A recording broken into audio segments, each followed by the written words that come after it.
Hello student, मैं ममता कुमारी और आप लोग देख रहे हैं हमारा यूट्यूब चैनल। आज हम लोग पढ़ेंगे वर्किंग मेथड। हम लोग चैप्टर 3 स्टार्ट किए थे, टोटल डिफरेंशियल इक्वेशन। उसमें हम लोग कुछ कॉन्सेप्ट देखे, उसके बाद एक थ्योरम देखे थे नेसेसरी एंड सफिशिएंट कंडीशन वाला।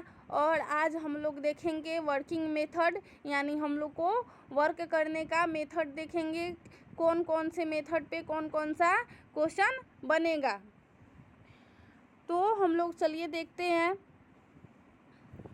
वर्किंग मेथड में पहला वाला जो दिया गया है वो है the given differential equation is P D X plus Q D Y plus R D Z is equal to 0। इसको हम लोग इक्वेशन 1 मान लेंगे कोई भी क्वेश्चन में।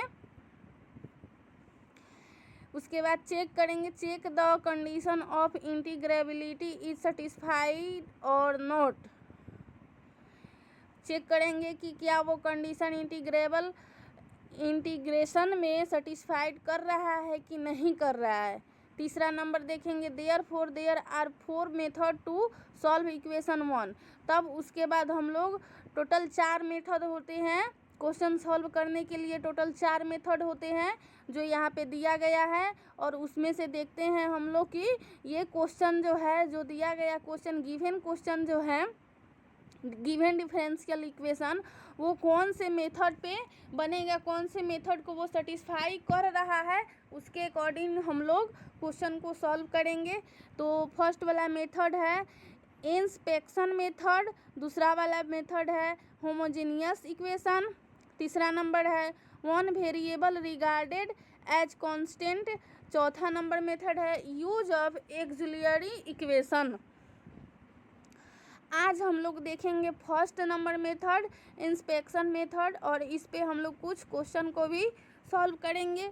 तो चलिए देखते हैं। क्वेश्चन नंबर 1 इसमें दे दिया गया है, X D X plus Y D Y plus Z D Z is equal to 0। तो यहाँ पे वर्किंग मेथड के अकॉर्डिंग हम लोग यहाँ पे भी इस क्वेश्चन को सॉल्व करेंगे। इसमें जो गिवन डिफरेंशियल इक्वेशन दिया गया है इसको 1 मान लेंगे, जहाँ p is equal to X, Q is equal to Y और r is equal to Z दिया गया है। तब इसके बाद हम इस क्वेश्चन को देखेंगे कि ये इंटीग्रेटिंग के लायक है या नहीं।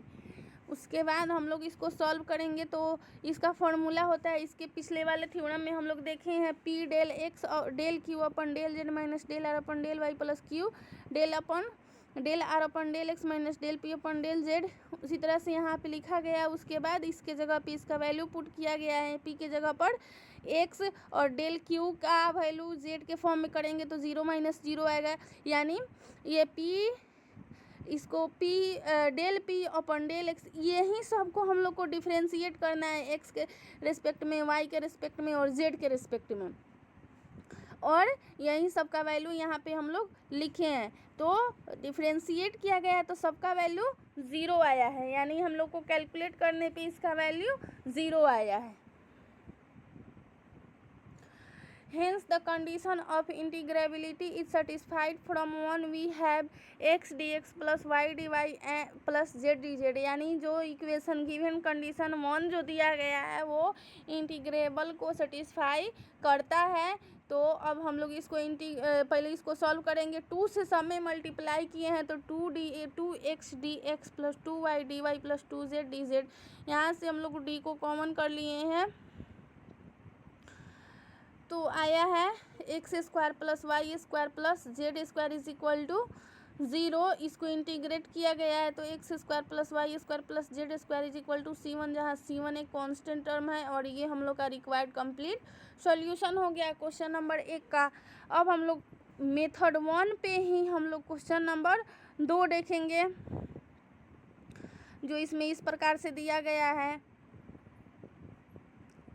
y plus Z into D X plus D Y plus D Z is equal to 0। इसको हम लोग गिवन इक्वेशन को 1 मान लेंगे, और इसमें भी हम लोग p का वैल्यू, q का वैल्यू और r का वैल्यू रखेंगे, और फिर x y z के वैल्यू में इसको x y z के फॉर्म में इसको डिफ्रेंशिएट करेंगे।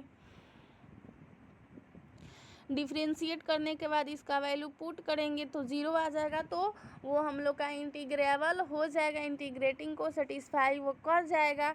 तो हम लोग इसको आगे सॉल्व करेंगे। जो क्वेश्चन दिया गया है उसको यहाँ पे हम लोग लिख लिए, y plus Z into D X plus D Y plus D Z is equal to 0, D X is equal to D Y plus D Z. यहाँ पे y प्लस जेड को कॉमन करेंगे तो इतना आएगा, और इसको हम लोग इंटीग्रेट करेंगे तो x plus log Y plus Z is equal to C1 के फॉर्म में आएगा। और ये हम लोग का रिक्वायर्ड कंप्लीट सॉल्यूशन हुआ।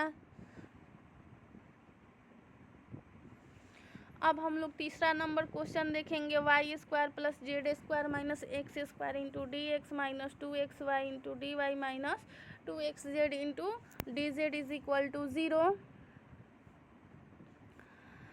इसको हम लोग गिवन डिफरेंशियल इक्वेशन को 1 मान लिए हैं। यहाँ पे भी p का वैल्यू, q का वैल्यू और r का वैल्यू रख लिए, और इसको हम लोग फिर से कैलकुलेट करेंगे तो इसका भी वैल्यू हम लोग को 0 देगा, और ये इंटीग्रेबिलिटी को सेटिस्फाई करता है। तब इसको हम लोग आगे सॉल्व करते हैं। इसको आगे सॉल्व करने पर हम लोग का वैल्यू इतना आया, आप लोग देखिए और समझिए अच्छा से। उसके बाद dx अपॉन x यानी dx के पास हम लोग x को रखें और बाकी को इसको उठा के इधर भेज दिए, और इसको इंटीग्रेट किया गया है, तब हम लोग का वैल्यू इतना आया, और ये हम लोग का रिक्वायर्ड कंप्लीट सॉल्यूशन हुआ।